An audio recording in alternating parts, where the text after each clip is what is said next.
तो सभी भाइयों एवं बहनों को नमस्कार। स्वागत है आपका आपके अपने चैनल सक्सेस जंक्शन एक कदम सफलता की ओर में। मेरा नाम है अतुल शुक्ला और हम लेकर के आ गए हैं आपके लिए मध्य प्रदेश महिला सुपरवाइजर भर्ती 27 मार्च सेकेंड शिफ्ट का एग्जाम एनालिसिस। काफ़ी सारे प्रश्न हमारे पास में आ गए हैं। उन प्रश्नों के बारे में डिटेल में आपको जानकारी देने वाले हैं। उससे पहले वीडियो को लाइक करके चैनल को सब्सक्राइब कर लीजिए, जिससे कि आगे जितने भी वीडियो आने वाली हैं वो टाइम टू टाइम आपके पास में पहुंच सकें। साथ ही साथ में शुक्ला सर ईएसपी के नाम से हमारा एक नया चैनल बनाया गया है, जिस पर हमने एमपीजी के जीरो लेवल से स्टार्ट की है। एकदम स्टार्टिंग से लेकर के हीरो लेवल तक लेकर के जाएंगे। वहां पर आपका जितने भी एमपी के एग्जाम आने वाले हैं, जैसे कि एमपी आबकारी, एमपी एसआई, ग्रुप 4, उप समूह 2 और समूह 1 का जो एग्जाम आने वाला है, इन सब के लिए एमपीजी के और बाकी सारे सब्जेक्ट जो हैं वो जीरो लेवल से शुरू किए जा रहे हैं। लिंक आपको यहाँ पर कमेंट बॉक्स में देखने को मिल जाएगी। कमेंट बॉक्स में दी गई लिंक पर क्लिक करके उसको सब्सक्राइब कर लेना। कल हमने पहली क्लास वहाँ पर डाल दी है, तो क्लास देख करके वहाँ पर आपको अपना जो है कमेंट वगैरह के माध्यम से अपना बताना है कि कैसी क्लास आपको लगी है। ठीक है, चलिए क्लास शुरू करते हैं। उससे पहले बता दें कि जिन लोगों ने आज हमारे पास प्रश्न भेजे हैं उनके कितने कैसे क्या नंबर आए हैं और क्या कैसे आपका एग्जाम का लेवल बढ़ रहा है। यहाँ पर देख सकते हैं एक दीदी हैं या भैया हैं, नाम इन्होंने नहीं बताया है, लेकिन सेकेंड शिफ्ट में इनका एग्जाम था आज और इन्होंने काफ़ी सारे प्रश्न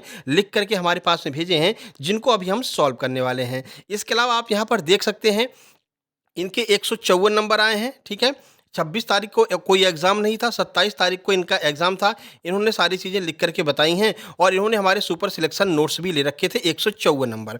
इसके बाद में यहाँ पर देखते हैं 172 नंबर है ओबीसी कैटेगरी से, इन्होंने भी हमारे सुपर सिलेक्शन नोट्स ले रखे हैं। इसके बाद में और आगे बढ़ते हैं। यहाँ पर देखते हैं, देखिए इन्होंने अपना नंबर भी नहीं बताया है, लेकिन क्वेश्चन तो बहुत सारे भेज रखे हैं। 167 नंबर, इनके 167 नंबर हैं। उसके बाद में यहाँ पर देखते हैं सानिया खान जी हैं, इनके 182 नंबर आए हैं और इन्होंने भी हमारे सुपर सिलेक्शन नोट्स ले रखे हैं। यहाँ पर आपको इनकी फोटोज़ भी दिख रही होंगी। ठीक है, तो जिन लोगों ने भी सुपर सिलेक्शन नोट्स ले रखे हैं उनके बहुत अच्छे नंबर आ रहे हैं। तो आप भी अगर चाहते हैं कि आपके नंबर भी अच्छे खासे आएँ, भले ही आपके एग्जाम में 2 दिन का, 4 दिन का, 3 दिन का, जितने दिन का समय बचा है, आप अभी सुपर सिलेक्शन नोट्स लेकर के अपनी तैयारी को धार दे सकते हैं और अपनी तैयारी को और मजबूत कर सकते हैं। सर कैसे ये सुपर सिलेक्शन नोट्स मिलेंगे? इसके लिए बड़ी सिंपल सी प्रक्रिया है, कुछ खास करना नहीं है आपको। ये सुपर सिलेक्शन नोट्स आपको मात्र 199 रुपए में उपलब्ध होने वाले हैं। ये क्यूआर कोड है, इसका स्क्रीनशॉट ले लेना है। इसी पर आपको 199 रुपए का पेमेंट करना है और उस पेमेंट का स्क्रीनशॉट इस व्हाट्सएप नंबर 7052547003 इस पर सेंड कर देना है। तुरंत की तुरंत आपको सुपर सिलेक्शन नोट्स सेंड कर दिए जाएंगे, या फिर एक बार व्हाट्सएप पर जो डीपी है उस पर टाइम लिखा रहता है कि कब आपको सेंड किए जाएंगे। 1 से 2 घंटे के अंदर आपको ये नोट्स सेंड कर दिए जाएंगे। ठीक है, तो आप लोग भी नोट्स मंगा लीजिए और अपनी तैयारी को और तेजी के साथ में पूरा कीजिए और एग्जाम में अच्छे नंबर लेकर के आइए। सर सुपर सिलेक्शन नोट्स वालों को कितने अच्छे नंबर क्यों आ रहे हैं? उसका रीजन है क्योंकि सुपर सिलेक्शन नोट्स में आपको सब कुछ दिया जाता है, यानी कि चारों सब्जेक्ट की कंप्लीट थ्योरी दी जाएगी, मैथ, रीजनिंग, कंप्यूटर के भी नोट्स होंगे। इसके अलावा हर सब्जेक्ट के 10-10 प्रैक्टिस सेट दिए जाएंगे और साथ जो हमने ब्रह्मास्त्र करा रखे हैं, जो कि सिलेक्शन में बहुत अच्छी भूमिका निभाने वाले हैं, ये सातों ब्रह्मास्त्र की पीडीएफ आपको दी जाएगी। मेन टॉपिक के जो टॉप 100 प्रश्न होते हैं, जैसे आईसीएमआर हो गया, पंचवर्षीय योजनाएं हो गई, इसके अलावा अधिनियम हो गए, शारीरिक ज्ञान हो गया, इन सब के टॉप 100 प्रश्नों की पीडीएफ भी आपको दी जाएगी। साथ ही साथ में हर सब्जेक्ट की सुपर मैराथन हमने करा रखी है। 151 मोस्ट एक्सपेक्टेड जो प्रश्न हैं वो सुपर मैराथन में हमने कवर किए हैं, उसकी भी पीडीएफ आपको दी जाएगी। तो ये सब सिलेक्टेड जो मटेरियल है, जो आपके नंबर को खींच करके ले आएगा, 160, 165, 170 तक आपके जो नंबर हैं वो पहुंच जाएंगे। वो सारा मटेरियल इस सुपर सिलेक्शन नोट्स में दिया गया है। इस नंबर पर मैसेज करके आप लोग प्राप्त कर सकते हैं। चलिए अब क्लास शुरू करते हैं। देखिए आज का पहला प्रश्न पोषण स्वास्थ्य से शुरुआत करने वाले हैं।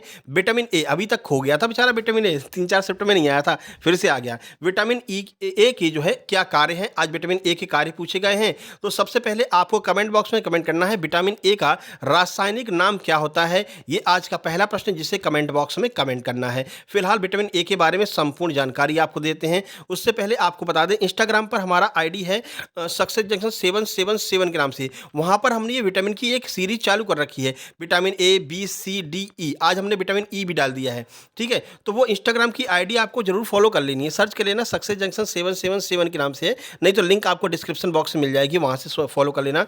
तो वो सारी सीरीज़ आपको देख कर के जाना, उससे बहुत फ़ायदा मिल रहा है, ठीक है? देखिए, तो विटामिन ए की बात करते हैं। विटामिन ए शरीर की जो शरीर की दृष्टि है, प्रतिरक्षा और प्रजनन और कोशिका विभाजन के लिए ज़रूरी है। बेसिकली ये जो है वो अपनी दृष्टि के लिए सबसे ज़्यादा ज़रूरी होता है और ये वसा में घुलनशील है। ध्यान रखना, ये कई बार पूछा गया है कि भाई विटामिन ए वसा में घुलनशील है कि जल में घुलनशील है, तो ट्रिक बता रखी थी, जल में घुलनशील विटामिन बी और सी हैं। WBC याद रखेंगे तो आपको याद रखा, W for water, vitamin B, vitamin C जल में घुलनशील है, बाकी सारे वसा में घुलनशील है। लो भैया, इसे रेटिनॉल के नाम से जाना जाता है। कमेंट जिन लोगों ने कर लिया होगा तो ठीक है, नहीं किया हो तो अब कर देना। रेटिनॉल इसका बिल्कुल सही आंसर हो जाएगा, ठीक है? चलो, अब विटामिन ए के मुख्य कार्य देख लेते हैं। देखिए, तो आंखों के रेटिना में मौजूद प्रकाश संवेदनशील तंत्रिकाओं के कोशिकाओं के कामकाज के लिए जरूरी है, यानी कि आंखों की दृष्टि के लिए यह जरूरी है। रात में सही से दिखाई देने में यह मदद करता है। त्वचा और फेफड़ों, आंत और मूत्र मार्ग की अंदरूनी सतह को स्वस्थ रखने में यह मदद करता है और संक्रमण से बचाता है, ठीक है? और कोशिकाओं को सामान्य रूप से संचालित करने का काम भी विटामिन ए के द्वारा किया जाता है। बाकी वो रील्स आप देख लेंगे, उसमें हमने ये भी बताया विटामिन ए कहाँ से प्राप्त होता है, इसके स्रोत क्या है, कमी से कौन से रोग हो सकते हैं, और अगर हमें इसे सही करना है तो उसके लिए हमें क्या करना पड़ेगा, वो हमने सब उस रील्स में बता रखा है, जो आपको इंस्टाग्राम पर मिल जाएगी, वहाँ पर जा करके आप देख लेना। चलिए आगे बढ़ते हैं और अगले प्रश्न की ओर चलते हैं। और इसकी कमी से रोग कौन सा होता है, तो रतौंधी नामक रोग हो जाता है। ये भी कई बार पूछा गया है, तो इसको भी आप लोग थोड़ा सा देख लीजिएगा। आगे बढ़ते हैं। अगला प्रश्न, खसरा बीमारी। भैया, खसरा बीमारी से आज भी 3 प्रश्न आए हैं। वैसे कल हमने एक वीडियो कराई थी जिसमें खसरा वगैरह को हमने कवर किया था। कल वाली वीडियो भाई सब लोग देख करके जाना। कल वाली वीडियो से आज सुबह वाली शिफ्ट में 5 प्रश्न आए हैं। नहीं तो कमेंट बॉक्स में जाकर के देख लेना। आज सुबह के एनालिसिस में 3-4 लोगों ने कमेंट भी किया, सर कल वाली वीडियो हमने देखी थी 26 तारीख वाली, वहाँ से सर 5 प्रश्न जो है आज के एग्जाम में आए हैं। तो महत्वपूर्ण वीडियो है कल वाली, उसको जा करके देख लेना।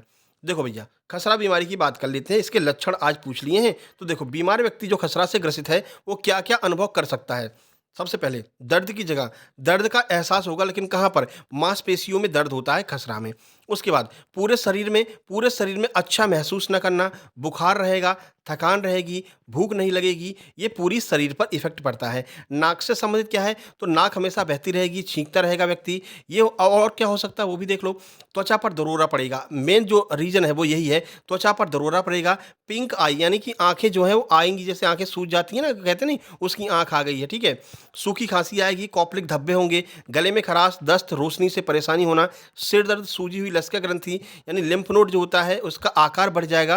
तो ये सारी समस्या यहाँ पर खसरे में देखने को मिलती है। लाल लाल दरोरे पूरे शरीर पर पड़ जाते हैं, यह खसरा का लक्षण होता है। तो खसरा का लक्षण भी आज आपसे पूछ लिया गया है, ठीक है? आज का दूसरा प्रश्न, खसरा से बचने के लिए कौन सा टीका लगाते हैं, वो आपको कमेंट बॉक्स में कमेंट करना है। आगे बढ़ लेते हैं भैया। अगला आज आपसे पूछा रुबेला बीमारी। रुबेला बीमारी से बचने के लिए कौन सा टीका लगाया जाता है, आइए देख लेते हैं। देखो, एक बात आपको बता दें, आपका एग्जाम था, आपको भी एग्जैक्ट प्रश्न नहीं याद होगा कि क्या एग्जैक्ट प्रश्न आया था, एक एक लाइन, एक एक शब्द किसी को नहीं याद रहता भैया, ठीक है ना?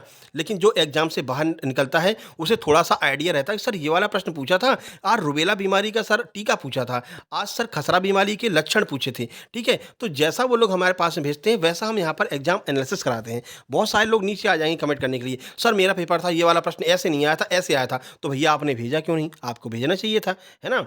तो अगर आपने भेजा नहीं है तो फालतू की कमेंट करने की कोई आवश्यकता नहीं है। जो लोग पढ़ रहे हैं उनको पढ़ने दीजिए, क्योंकि एग्जाम में जो प्रश्न आ रहे हैं वो डिटेल से आ रहे हैं, ना कि एग्जैक्ट वही प्रश्न आ जाएगा जो आज पूछा है, ठीक है? तो डिटेल में से प्रश्न बनता है, तो जो भी प्रश्न आता है उसका जो डिटेल है वो हम आपको कराते हैं, ठीक है? इसीलिए हम सबसे अलग एग्जाम एनालिसिस लेकर के आते हैं। थोड़ा सा लेट आता है, लेकिन क्वेश्चंस को कलेक्ट करने में टाइम लग जाता है ना। देखिए, रुबेला जिसे हम जर्मन खसरा भी कहते हैं, इससे बचने के लिए MR का टीका लगाया जाता है, ठीक है? MMR इसका टीका लगाया जाता है। कौन कौन से होते हैं इसमें, खसरा, मम्स और रुबेला, ये तीनों जो हैं MMR के टीके से ही सही होते हैं। देखो, जो खसरा, मम्स और रुबेला तीनों से सुरक्षा प्रदान करता है MMR का टीका। देखो, MRV का टीका भी होता है, एक MRB का टीका होता है, ये क्या करता है, तो यह टीका खसरा, मम्स और रुबेला और चिकन पॉक्स, वेरिसेला से भी सुरक्षा प्रदान करता है। तो एक MMR का टीका हो गया, एक MMRV का टीका हो गया, ठीक है?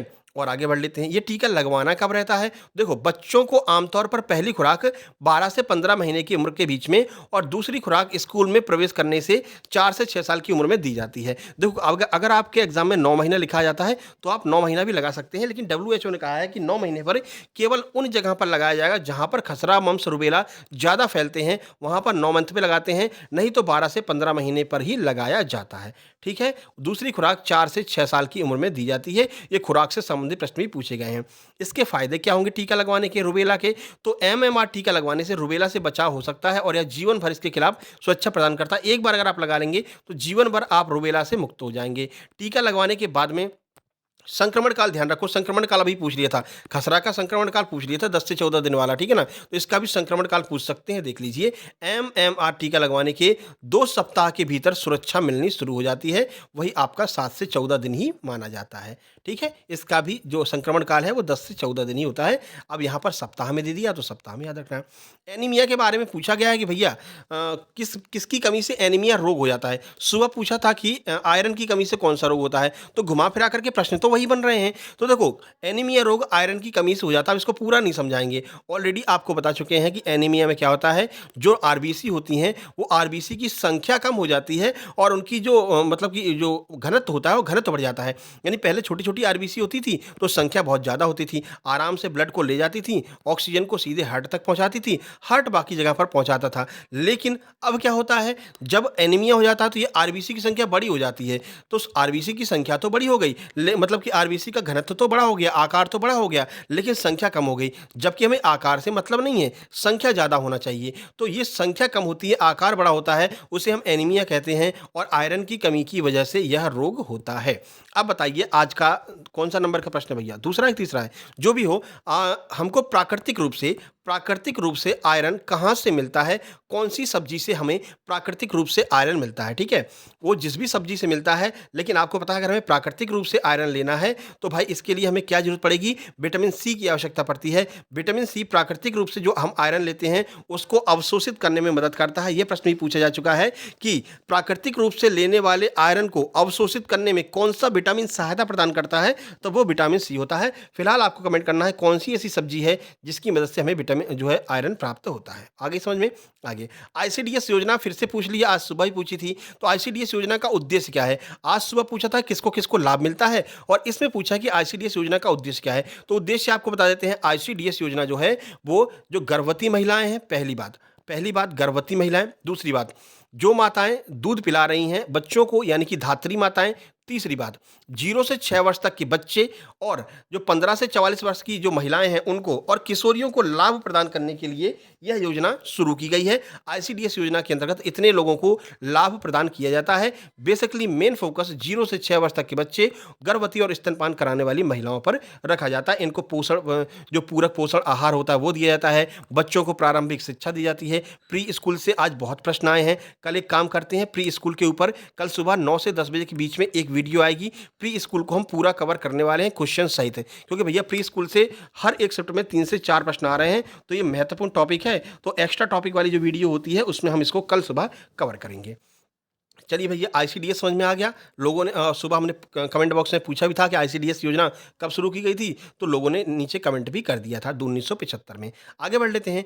खसरा बीमारी किस वजह से होती है? खसरा से 3 प्रश्न आए थे, आइए देख लेते हैं इसका कारण क्या है। खसरा एक बेहद संक्रामक वायरल बीमारी है जो खसरा वायरस यानी कि मीजल्स वायरस के कारण होती है, जो संक्रमित व्यक्ति के सांस लेने, खांसने और छींकने से हवा में फैलता है। ध्यान रखना, ये भी पूछा गया कि खसरा कैसे फैलता है। सांस लेने, खांसने और छींकने से फैलता है। जो व्यक्ति ग्रसित है इस बीमारी से, अगर उसके आसपास बैठ जाएंगे तो ये दूसरे में भी फैल सकता है। ठीक है, कारण क्या है? तो खसरा मीजल्स मॉर्बिली वायरस नामक एक वायरस होता है जिसकी वजह से यह फैलता है। वायरस का नाम भी एक बार पूछा जा चुका है, तो ध्यान रखना मॉर्बिली वायरस होता है जिसकी वजह से यह फैलता है। संक्रमण का तरीका क्या है, कैसे यह फैल सकता है? तो अभी आपको बता रहा है, संक्रमित व्यक्ति अगर खांसेगा, छींकेगा या फिर सांस लेगा तो इसके छोटे छोटे वायरस जो होते हैं, जो मतलब कि खांसने पर जो मतलब कि छींटे वगैरह निकलते हैं, उसमें से ये फैल सकता है।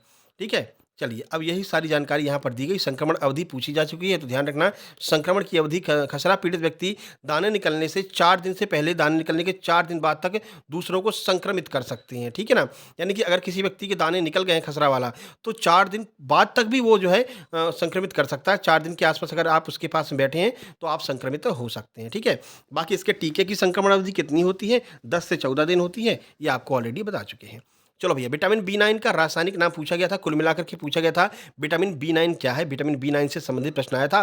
तो रासायनिक नाम की बात करते हैं, फॉलिक एसिड इसका विटामिन बी9 का रासायनिक नाम होता है, जिसे फॉलेट भी कहा जाता है। अब देखो फॉलेट क्या कार्य करता है, तो यह एक बी विटामिन का भाग है जो कई खाद्य पदार्थों में मिलता है। फॉलेट का मानव निर्मित रूप है, फॉलेट जो है वो एक मानव निर्मित रूप है जो खाद्य पदार्थों में मिलाया जाता है या सप्लीमेंट के रूप में दिया जाता है। फॉलिक एसिड को क्या करते हैं हम लोग स्वयं से बना लेते हैं, ठीक है? चलिए, इसका महत्व क्या है? तो फॉलिक एसिड डीएनए संश्लेषण और कोशिका विभाजन के लिए महत्वपूर्ण है, खास करके गर्भावस्था के दौरान। अब स्रोत देख लीजिए कहाँ से मिलेगा, तो फॉलिक एसिड अच्छे स्रोत में हरी पत्तेदार सब्जियां हो गई, फलियां हो गई, फोर्टिफाइड अनाज हो गया, इनसे हमको फॉलिक एसिड मिलता है, ठीक है? बाकी विटामिन बी की गोली वगैरह भी दी जाती है, आयरन में भी आपको फॉलिक एसिड देखने को मिल जाएगा। बेसिकली हरी सब्जियों में यह मिलता है। चलिए, सामान्य ज्ञान की बात करते हैं। कुछ योजनाएँ आज आपसे पूछी गई हैं और जो भी योजनाएँ पूछी गई हैं उनका उद्देश्य पूछ रहे हैं, डेट, सन वगैरह अब नहीं पूछी जा रही हैं। इसके अलावा दहेज प्रथा से प्रश्न आया है, दीदी ने बताया था दहेज प्रथा वाला पूछा गया था सर, लेकिन एग्ज़ैक्ट प्रश्न उनको याद नहीं था।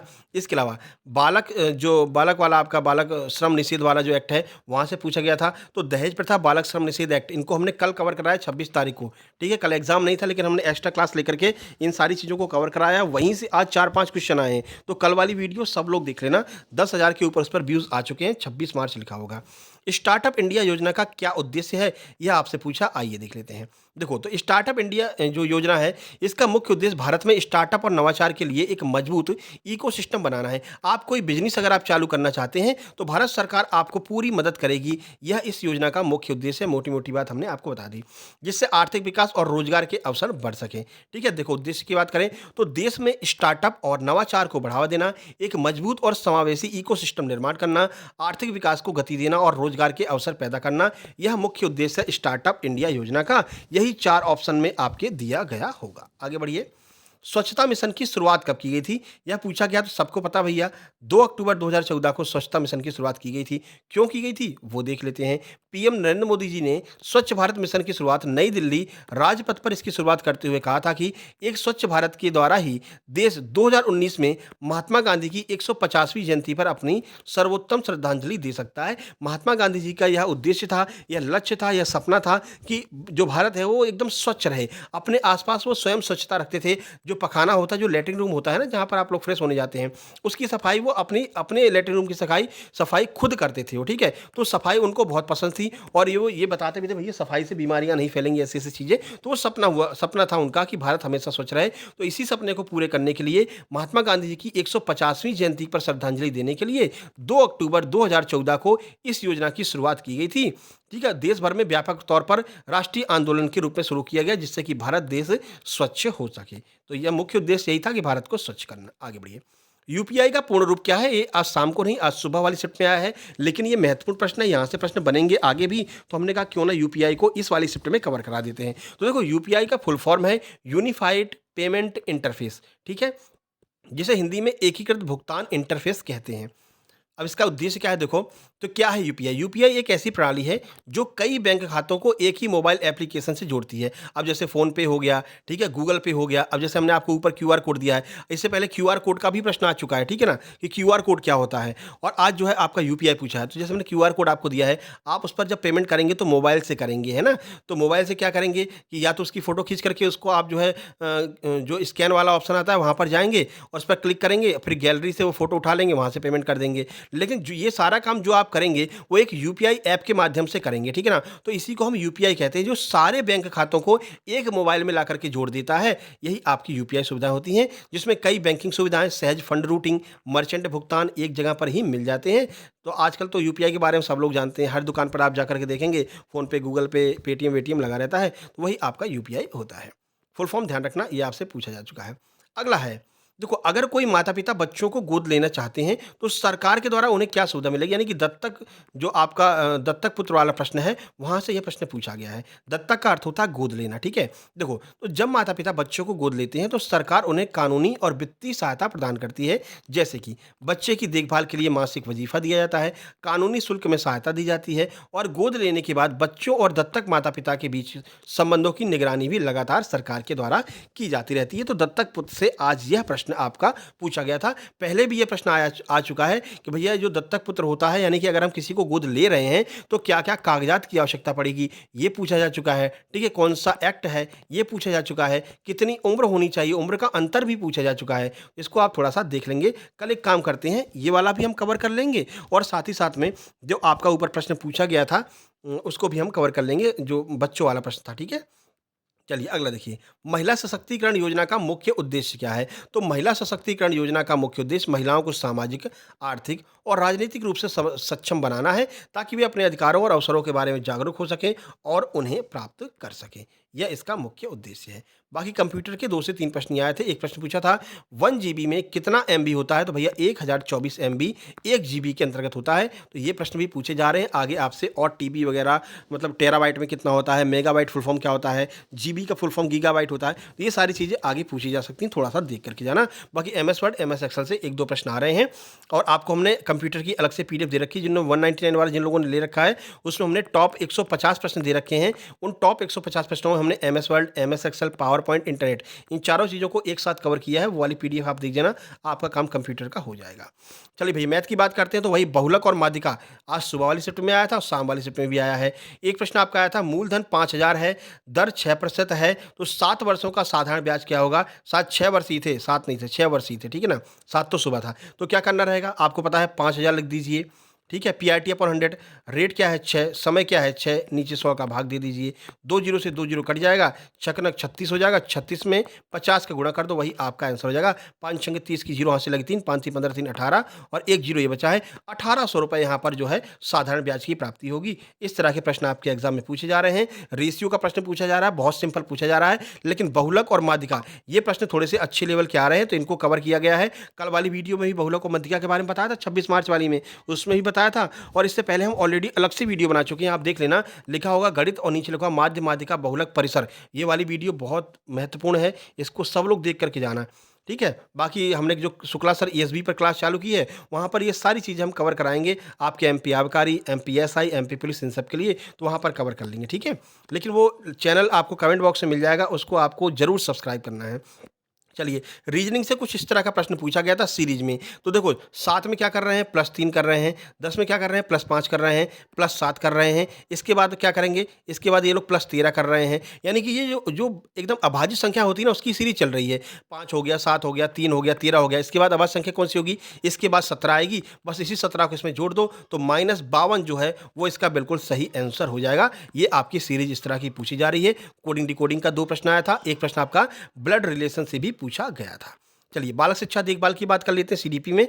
देखो, तो एक प्रश्न आपका आया है, विद्यालयों में स्वास्थ्य व्यवस्था को कौन सा मंत्रालय नियंत्रित करता है? जो स्वास्थ्य देखभाल करते हैं ना सरकारी विद्यालयों में, तो कौन से मंत्रालय के द्वारा कराई जाती है? महिला बाल विकास दिया गया था, स्वास्थ्य मंत्रालय दिया गया था। सही आंसर स्वास्थ्य एवं परिवार कल्याण मंत्रालय, इसका सही आंसर हो जाएगा। चलिए देख लेते हैं। देखो, स्कूल स्वास्थ्य सेवाओं में क्या क्या शामिल है, ये देख लो। ये तो बता दिया कि स्वास्थ्य एवं परिवार कल्याण मंत्रालय के द्वारा ये कंट्रोल किया जाता है। सेवाएं कौन कौन सी दी जाती हैं? तो छात्र स्वास्थ्य का रिकॉर्ड रखना, उसका विकास की जानकारी करना, मानसिक स्वास्थ्य की जांच करना, परामर्श, भाषण चिकित्सा, स्वस्थ बच्चे की शारीरिक जांच और दंत परीक्षण। कहते नहीं भैया, दांत साफ होने चाहिए, नाखून कटे होने चाहिए। तो ये सारी चीज़ें जो हैं, जिससे कि बीमारियों का रोकथाम और नियंत्रण किया जा सके, इसके लिए जो है लगातार स्वास्थ्य परीक्षण करवाया जाता रहता है। जिम्मेदारी किसकी होती है? तो स्वास्थ्य एवं परिवार कल्याण मंत्रालय की जिम्मेदारी बनती है। आगे बढ़िए, अगला देखिए, बच्चों को खिलौने से खिलाने पर बच्चों पर क्या प्रभाव पड़ता है? देखो, बच्चे खिलौने से खेलते हैं, लेकिन किस तरह के खिलौने होने चाहिए? देखो, तो बच्चों को खिलौने से खिलाने से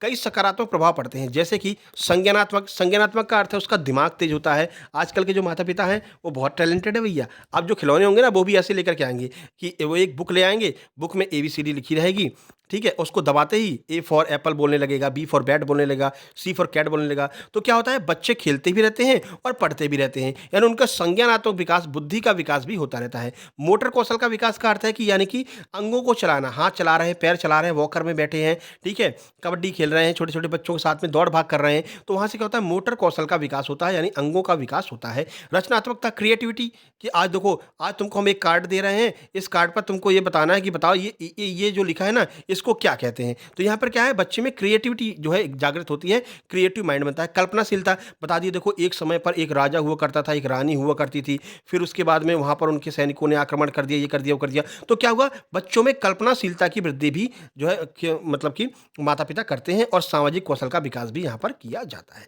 चीज़ें समझ में आ रही हैं तो कमेंट बॉक्स में कमेंट जरूर कीजिएगा। आगे बढ़ते हैं, देखिए अगला है, गर्भावस्था के दौरान महिला को किस प्रकार की देखरेख की आवश्यकता होती है। तो ये तो बेसिक प्रश्न है, ऐसे ही प्रश्न आपके एग्जाम में आ रहे हैं, आपकी दिमागी समझ पर आधारित लगभग 80% प्रश्न दिमागी समझ पर आधारित आ रहे हैं, लेकिन आपको टाइम मैनेजमेंट करना पड़ेगा। बहुत लोगों को टाइम कम पड़ रहा है, लोगों की जो पैराग्राफ है वो छूट करके चले आ रहे हैं। 10 नंबर का पैराग्राफ छूट गया था एक दीदी का, ठीक है ना, आज सुबह बताया था हमने। देखो, तो गर्भावस्था के दौरान महिला को नियमित प्रसव पूर्व जांच, पौष्टिक आहार, पर्याप्त आराम, तनाव प्रबंधन की आवश्यकता होनी चाहिए। साथ ही धूम्रपान, शराब और कई दवाओं से बचना चाहिए।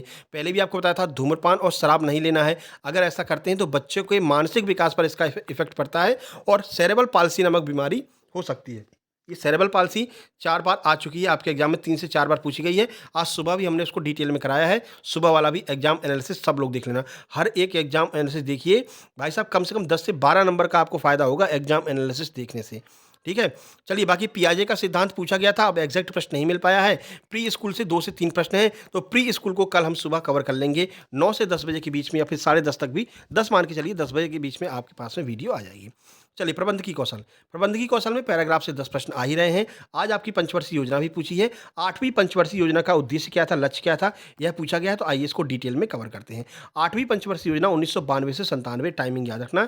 इसका मुख्य उद्देश्य क्या था, लक्ष्य था सर्वांगीण मानव विकास, जिसमें गरीबी कम करना, रोजगार को बढ़ाना, बुनियादी ढांचे को बढ़ावा करना, उद्योगों के आधुनिकीकरण शामिल थे। जो एलपीजी की पॉलिसी थी ना, जिससे क्या हुआ कि जो विदेशी कंपनियां थी वो भारत में आई और भारत की कंपनियां बाहर की ओर गईं, तो हमारा अन्य देश से कनेक्शन जो हो चुका वो इसी पंचवर्षीय योजना में हुआ था। कमेंट बॉक्स में कमेंट करके बताना है कि इस समय हमारे भारत के वित्त मंत्री कौन थे जिसकी वजह से यह हो पाया था। आपको ऑलरेडी पहले भी इनके बारे में काफ़ी चीज़ें बता चुके हैं, जो लोग लगातार एग्जाम एनालिसिस देख रहे होंगे उनको पता होगा, ठीक है। तो 1992-97 के दौरान हमारे वित्त मंत्री कौन थे, यह आपको बताना है। और 8वीं पंचवर्षीय योजना का मुख्य उद्देश्य था भारत को दूसरे देशों के साथ में कनेक्ट करना, ठीक है। आर्थिक विकास लक्ष्य क्या था, जीडीपी की जो विकास दर थी वो 5.6 निर्धारित की गई थी, लेकिन हमने 6.8 प्राप्त किया था, ठीक है। बाकी पंचवर्षीय योजनाओं की हमने वीडियो भी बना रखी है और पंचवर्षीय योजनाओं की पीडीएफ भी दे रखी है। उसमें हर एक पंचवर्षीय योजना का क्या लक्ष्य था, क्या कवर किया गया और क्या क्या उद्देश्य थे, ये सब कुछ हमने दिया है। तो 199 का जिनने पीडीएफ लिया होगा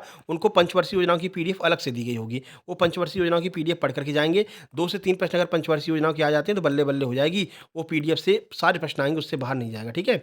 गरीबी कम करना, रोजगार का सृजन करना, जब विदेशी कंपनी भारत में आएंगी तो रोजगार सृजित होगा, तो ये सारी चीज़ें 8वीं पंचवर्षीय योजना के दौरान इसका लक्ष्य रखा गया था और इसको आसानी से प्राप्त भी कर लिया गया था। पर्यावरण पर भी ध्यान दिया गया था, पर्यावरण को ध्यान में रखते हुए विकास करना था, यानी कि आपको पेड़ों को काटना नहीं है, ठीक है ना। अगर आप एक पेड़ काट रहे हैं तो कम से कम 10 पेड़ लगाइए, इस बात पर भी ध्यान दिया गया था, ठीक है। तो ये सारी चीज़ें 8वीं पंचवर्षीय योजना में कराई गई थी। बाकी संचार, नेतृत्व, समन्वय, इन सब पर प्रश्न आ रहे हैं, लेकिन इन पर जो प्रश्न आ रहे हैं वो कंडीशन वाले आ रहे हैं, यानी कि आपके आसपास साफ सफाई नहीं है, आप एक महिला कार्यकर्ता हैं, एक नेता के तौर पर आप किस तरह से लोगों को समझाएंगी, ऐसे प्रश्न आ रहे हैं जिनमें कि 3 ऑप्शन अपने आप कट जाएंगे। 3 ऑप्शन अपने आप इसलिए कट जाएंगे क्योंकि वो 3 ऑप्शन नेगेटिव होंगे और एक ऑप्शन पॉजिटिव होगा जो कि आपका सही हो जाएगा। जैसे कहेंगे कि अगर साफ सफाई नहीं है तो उनको हम जेल करवा देंगे, ये तो नेगेटिव हो गया। उनके ऊपर मतलब कि उनकी पिटाई लगवा देंगे, ये भी नेगेटिव हो गया। पुलिस से पकड़वा देंगे, ये भी नेगेटिव हो गया। चौथा रहेगा कि उनको अच्छे से समझाएंगे कि सफाई से क्या फ़ायदा होता है, रोग नहीं होते हैं, तो ये क्या पॉजिटिव हो जाएगा, तो यही आपका आंसर हो जाएगा। इस तरह के प्रश्न आपके मैनेजमेंट में पूछे जा रहे हैं, तो परेशान होने की बिल्कुल आवश्यकता नहीं है।